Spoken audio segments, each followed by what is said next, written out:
You are looking at Julian's pronunciation guide, where we look at how to pronounce better some of the most mispronounced words in the world, like this other curious word. But how do you say what you're looking for today?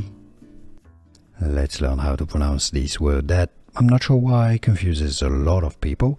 It's actually pretty easy once you know British English and American English pronunciations are similar, as desolate. If you want to learn more vocabulary, stay tuned. I've got many more coming up in just a second. Desolate. Okay, so it's not desolate. I know it's spelling as in late at the end, but it's lit at the end. Okay, stress on the first syllable.